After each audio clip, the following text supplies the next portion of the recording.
lahirnya syariat berkurban ini beda dengan lahirnya syariat akikah. Itu yang membedakan. Lahirnya syariat akikah itu adalah karena kelahiran seorang anak.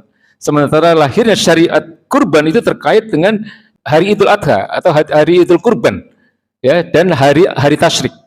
Sehingga lahir kemudian syariat disunahkannya memotong hewan kurban tadi. Dan hewannya tidak harus kambing, meskipun untuk akikah itu tidak ada keharusan untuk kambing, tapi afdolnya baginda Nabi mencontohkan kambing.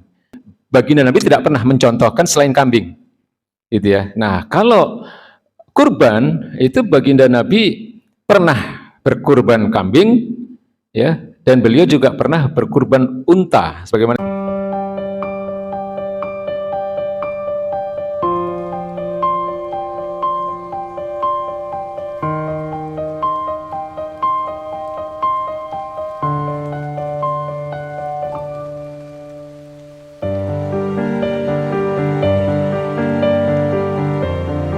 ditanyakan apakah seseorang bisa meniatkan akikah sekaligus juga diniatkan sebagai kurban, ya, bolehkah niat akikah itu digabung dengan niat berkurban?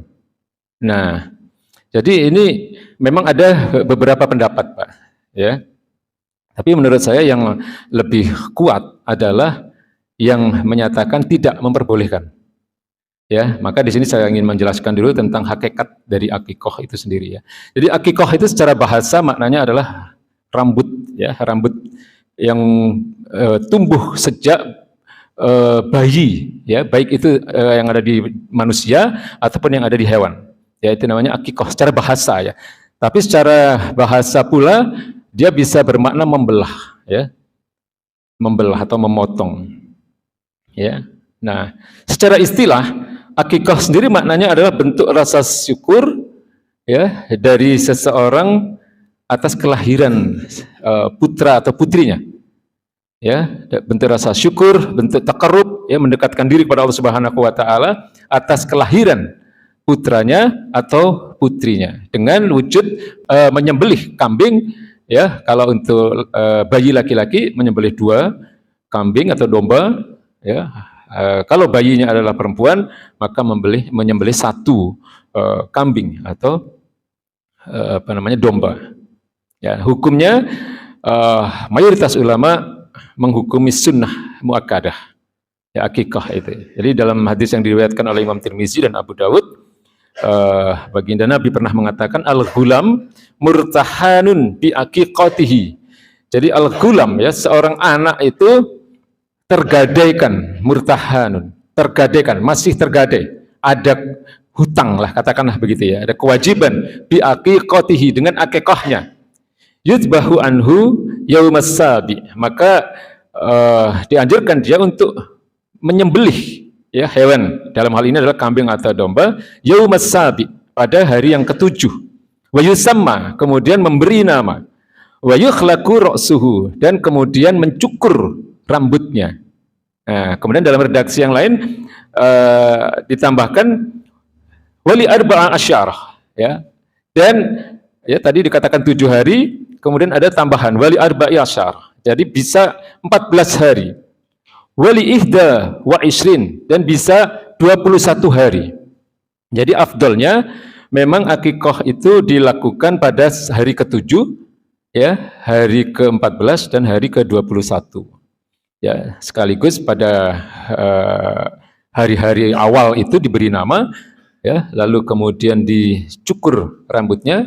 Nah, jadi bentuk rasa syukur tadi dalam bentuk menyembelih kambing, ya. Jadi dalam hadis yang diriwayatkan oleh Aisyah dikatakan bahwa rasa syukur itu diwujudkan dengan menyembelih 2 ekor kambing untuk anak laki-laki dan 1 ekor kambing atau domba untuk anak perempuan. Nah, di sini bedanya dengan kurban adalah daging hasil akikah tadi boleh dibagikan kepada siapa saja, ya, artinya tidak ada batasan khusus seperti kurban. Nanti kita akan bicara tentang kurban mengenai pembagian dagingnya itu ada batasan-batasan khusus. Ya, jadi daging akikoh ini boleh dibagikan kepada siapa saja, pada saudara, kepada tetangga, kepada sahabat, kepada kemudian terutama kepada fakir miskin dan seterusnya. Dan afdolnya dalam keadaan yang sudah masak, ya, dalam keadaan yang sudah matang dan siap untuk dihidangkan. Nah, kurang lebih begitu. Jadi itu akikoh. Nah, jadi bedanya dengan kurban apa?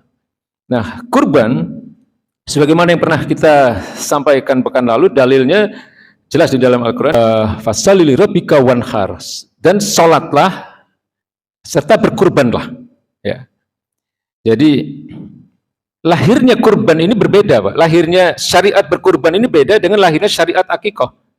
Itu yang membedakan. Lahirnya syariat akikoh itu adalah karena kelahiran seorang anak. Sementara lahirnya syariat kurban itu terkait dengan hari Idul Adha atau hari Idul Kurban, ya, dan hari tasyrik. Sehingga lahir kemudian syariat disunahkannya memotong hewan kurban tadi. Dan hewannya tidak harus kambing, meskipun untuk akikoh itu tidak ada keharusan untuk kambing, tapi afdolnya baginda Nabi mencontohkan kambing. Baginda Nabi tidak pernah mencontohkan selain kambing, gitu ya. Nah, kalau kurban itu baginda Nabi pernah berkurban kambing, ya, dan beliau juga pernah berkurban unta, sebagaimana yang pernah kita bahas kemarin.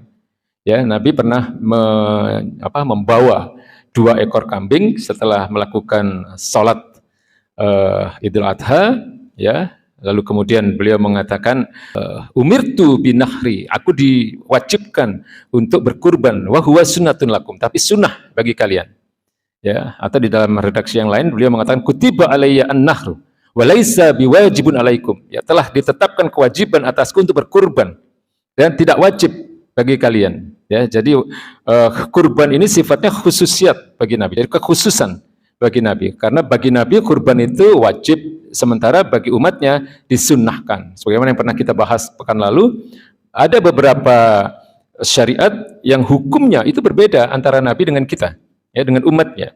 Salat duha misalnya, baginda Nabi hukumnya wajib melaksanakan salat duha, ya, tapi bagi umatnya disunnahkan. Puasa wisol, puasanya Nabi itu lebih dari 1 hari, 2 hari, 3 hari, ya, maka disebut dengan puasa wisol, puasa nyambung. Lalu bagi kita tidak boleh, ya, setelah maghrib masih terus saja berpuasa, malah dosa, ya. Nabi puasanya bisa 2-3 hari, tapi kalau kita setelah maghrib ya langsung harus dibatalkan, ya, dengan meminum air atau makan kurma dan seterusnya. Jadi intinya puasanya harus dibatalkan, ya. Nah, ketika kemudian Nabi berkurban ini, ada salah satu ucapan yang dikatakan oleh Nabi, man kana lahu sa'atun wa lam yutahi fala yaqrabana musallana, ya, barang siapa punya kemampuan untuk berkurban, jangan tapi dia tidak melakukan kurban itu, maka janganlah engkau dekati, atau hendaknya dia tidak mendekati tempat sholat kita. Ya, jadi jangan dekat-dekat tempat sholat Idul Adha, gitulah kira-kira. Ya, jadi artinya ini merupakan celaan dari Nabi kepada orang-orang yang punya kemampuan tapi tidak mau berkurban. Ya, sehingga kemudian orang yang punya kemampuan berkurban tapi tidak mau berkurban dihukumi makruh, karena celaannya tidak berat lah, ini sindiran. Ya, beda dengan kalau Nabi mengatakan tentang sesuatu, lalu Nabi mengatakan itu adalah tindakan yang fahisyah, misalnya predikatnya disebut oleh Nabi fahisyah, ya, keji, menjijikkan. Nah, itu jatuhnya haram. Ya, atau Nabi mengatakan, atau dalam surat Al-Baqarah itu dikatakan bahwa misalnya judi, khamr, ya, itu dikatakan oleh Allah sebagai min amali syaitan, di antara perbuatan-perbuatan syaitan. Nah, ini hukumnya haram. Ya, perbuatan yang sampai dipredikati seperti itu oleh Allah Subhanahu wa taala. Ya, atau mitatan jahiliyah. Ya, maka dia matinya mati jahiliyah misalnya. Nah, maka perbuatan itu haram. Tapi untuk kurban ini, orang yang punya kemampuan tapi dia tidak mau berkorban, Nabi mengatakan dengan bahasa sindiran, fala yaqrabanna musallana. Maka hendaknya dia tidak dekat-dekat dengan tempat sholat kita. Nah, sehingga kemudian para ulama berijtihad, ya, mengambil kesimpulan hukum bahwa hukumnya orang yang punya kemampuan tapi tidak mau berkorban tidak sampai haram tapi makruh. Ya, makruh ini artinya dibenci, tidak disukai. Ya, siapa yang membenci, siapa yang tidak menyukai? Allah Subhanahu wa taala. Ya, jadi artinya makruh ini ya kalau bisa ditinggalkan. Paham ya Pak ya? Apa-apa yang makruh itu ya sebaiknya ditinggalkan karena itu perbuatan yang dibenci atau tidak disukai oleh Allah Subhanahu wa taala. Ya, lalu dalam beberapa riwayat dikatakan Nabi ketika menyembelih hewan kurban itu mengatakan bismillahi Allahu akbar, hadza anni wa amman lam yudahi min ummati. Ya, Nabi mengatakan ini kurban dariku dan yang ini adalah kurban dari umatku yang belum mampu berkurban. Nah, jadi yang belum mampu berkurban ini harus berbahagia karena sudah diwakili oleh Nabi. Artinya Nabi itu sangat mencintai umatnya. Ya, asal tidak mampunya ini benar-benar tidak mampu. Ya, jadi tidak ukuran mampu tidaknya tentu dia sendiri dan Allah yang tahu, gitu ya. Jadi kalau orang fakir miskin, orang-orang yang untuk makan saja susah, misalnya setiap harinya tentu dia kesulitan ya kalau diminta untuk berkurban. Nah, ini sudah diwakili oleh Nabi. Ya, nah kemarin kita ceritakan juga bahwa dalam beberapa kisah Nabi menyerahkan 2 kurban dengan mengatakan kalimat seperti itu. Lalu dalam Haji Wada beliau berkurban 100 ekor onta. Ya, di mana 63 diantaranya beliau sembelih sendiri dengan tangan beliau yang mulia. Nah, 37 sisanya diserahkan kepada sahabat Nabi yang mulia Ali bin Abi Thalib radhiyallahu anhu. Nah, jadi ini beda dengan akikah. Ya, jadi lahirnya syariat kurban ini terkait dengan ibadah haji. Ya, terkait dengan hari Idul Adha dan datangnya hari-hari tasyrik. Meski hukumnya sama dengan akikah, yaitu sunnah muakkadah, ya, tapi status hukumnya tidak bisa satu sama lain saling menggantikan. Paham nggak kira-kira Pak? Ya, oleh sebab itu maka saya mengikuti, bukan saya ya, banyak ulama yang lebih condong kepada pendapat yang tidak memperbolehkan ya menggabungkan niat akikah dengan kurban. Ya, di antara ulama yang berpendapat seperti ini adalah Imam Syafi'i, kemudian Imam Malik dan Ibnu Hajar al-Asqalani. Ya, mereka para ulama-ulama besar ini berpendapat tidak boleh menggabungkan karena ketentuannya berbeda, sebab timbulnya syariat itu juga berbeda.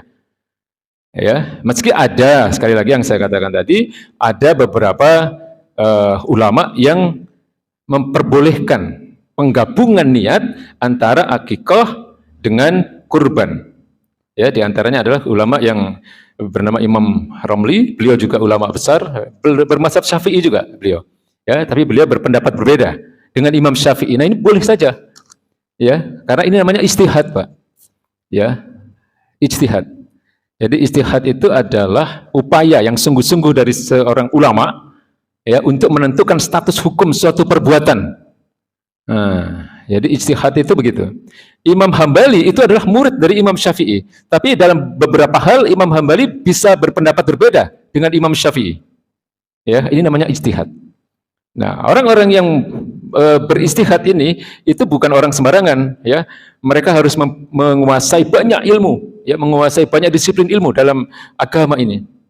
Ya, bukan hanya memahami bahasa Arab, ya, mereka juga harus memahami, kalau bahasa Arab itu yang paling dasar, Pak. Ya, memahami nahwu syaraf itu yang paling dasar sebagai bekal untuk beristihad. Mereka juga harus memahami ilmu usul fikih, tafsir, kemudian asbabun nuzul, asbabul wurud, hadis dan seterusnya. Ya, ini ulama-ulama yang berkompeten ya untuk boleh melakukan istihad. Nah, kalau kita ini kelasnya bukan kelas orang yang boleh beristihad. Kita ini kelasnya kelas muqallid. Ya, muqallid itu artinya bertaklid, ngikut saja. Ya, tapi ngikut kita bukan ngikut buta, ya, bukan taklid buta. Ya, taklid buta itu ngikut tapi nggak tahu dasarnya. Nah, sebaiknya kita dengan belajar ini bisa menjadi seorang muqallid muttabi. Ya, muqallid yang mengikuti pendapat ulama-ulama tertentu. Nah, adanya mereka itu adalah dalam rangka untuk memberikan jalan bagi kita, memudahkan kita dalam beragama ini, Pak. Sekarang banyak orang yang berbicara dalam beragama ini kita harus mengikut Rasulullah, benar nggak? Ya kan? Nah, ayo kita kembali ke Quran dan Sunnah, itu kan? Tapi kalau kita tanya, bagaimana caranya ngikut Rasulullah itu? Bagaimana caranya? Ya kan? Yang pertama, Quran pada saat itu tidak ada yang dalam bentuk buku begini. Ya, Quran pada saat itu ayat-ayat itu ada di pelepah kurma, di batu, di papan, kemudian di hafalan para sahabat. Bagaimana caranya ngikut cara beragama Rasulullah? Ya. Kemudian ngikut para sahabat. Nah, gimana caranya ngikut sahabat sekarang? Ya. Ngikut sahabat itu juga nggak bisa kita, Pak. Karena nggak ada sahabat yang membuat kitab, itu nggak ada. Tidak ada satu sahabat pun yang menulis kitab. Ya, yang dilakukan oleh para sahabat pada masa-masa setelah Rasulullah wafat itu adalah mereka sibuk untuk membukukan Al-Quran. Paham ya? Jadi mereka sibuk untuk membukukan Al-Quran, bukan menulis kitab. Lalu kemudian setelah era sahabat selesai inilah muncul ulama-ulama besar dari kalangan tabi'in, yaitu Imam Hanafi. Kemudian generasi berikutnya muncul Imam Malik. Ya, kemudian muncul Imam Syafi'i, kemudian muncul Imam Hambali. Itu dari generasi ke generasi. Nah, mazhab itu sebenarnya bukan cuma 4 ini, masih banyak yang lain. Tapi imam-imam mazhab yang sampai hari ini banyak diikuti ya 4 imam mazhab yang terkenal ini. Ya, nah, lalu dari mereka lah kita, kalau kita ingin memastikan ya bahwa cara kita beragama itu sesuai dengan bagaimana sahabat melihat Rasulullah, yang mengikuti para imam mazhab ini. Jadi kalau kita ingin mengikuti bagaimana cara sahabat beragama, karena orang yang paling dekat dengan generasi Nabi, ya, dengan bagaimana Nabi beribadah, bagaimana Nabi mengambil keputusan dan seterusnya, ini kan para sahabat. Maka yang harus kita lakukan adalah mengikuti cara beragamanya para sahabat. Nah, untuk mengikuti bagaimana cara beragamanya para sahabat, ya, kita harus melihat generasi yang terdekat dengan sahabat. Ya, karena sahabat tidak ada yang membuat kitab. Nah, generasi yang terdekat itu para imam mazhab ini. Paham nggak kira-kira yang saya sampaikan ini? Ya. Nah, jadi ketika ada perbedaan pendapat, ya, kalau kita bicara ilmu fikih, ya, status hukum tentang apapun, ya, kalau itu bukan sesuatu yang usul, bukan sesuatu yang pokok, sangat mungkin terjadi perbedaan pendapat. Ya, contohnya ini, apakah boleh niat akikah itu digabungkan dengan niat berkurban? Nah, lalu kemudian muncul pendapat-pendapat tadi, karena persoalan seperti ini itu sudah sejak dulu dibahas, ya, bukan hanya pada zaman kita, sejak zaman dulu dibahas, ya. Nah, saya katakan tadi, jadi Imam Syafi'i, kemudian siapa tadi, Imam Hanafi, ya, beliau berdua berpendapat tidak boleh, ya, menggabungkan niat akikah dengan niat berkurban, begitu. Ya. Lalu kemudian yang mempunyai pendapat untuk memperbolehkan adalah Imam Romli tadi. Beliau adalah seorang ulama dari mazhab Syafi'i juga. Ya. Jadi kesimpulannya apa? Kesimpulan yang ingin saya sampaikan adalah bahwa pendapat yang terkuat adalah bahwa ini tidak diperbolehkan. Jadi para ulama tidak memperbolehkan karena dua ibadah ini mempunyai tujuan dan ketentuan yang berbeda. Ya, dua amal yang sebabnya berbeda. Ya, bahkan kemudian untuk beberapa hal juga banyak berbeda. Kurban itu seperti saya katakan tadi, penerimanya itu dibatasi. Ya, sepertiga untuk fakir miskin, sepertiga untuk sahibul kurban, sepertiga untuk kerabat, tetangga dan teman. Ya, tapi kalau akikah tidak ada pembatasan, mau dinikmati bersama keluarga boleh, dinikmati diberikan kepada tetangga, pada saudara, kepada fakir miskin lebih baik lagi. Tapi tidak ada secara khusus ada pembatasan tentang distribusi dagingnya. Ya, lalu kemudian perbedaannya lagi adalah untuk kurban afdolnya dibagikan dalam keadaan mentah. Ya, lalu untuk akikah afdolnya dibagikan dalam keadaan yang sudah matang. Ya, jadi satu sama lain tidak bisa saling menggantikan karena perbedaan-perbedaan yang mendasar ini, terutama sebab munculnya syariat ini, ya, sebab lahirnya syariat berkurban dan akikah ini sangat berbeda. Kalau akikah itu syariat itu lahir karena kelahiran seorang anak, ya, rasa syukur dan rasa taqarrub, ya, mendekatkan diri kepada Allah atas nikmat yang telah diberikan Allah. Sementara kurban itu bagian dari ibadah yang terkait dengan rangkaian Idul Adha dan hari-hari tasyrik. Ya. Jadi itu Pak. Kira-kira bisa dipahami ya.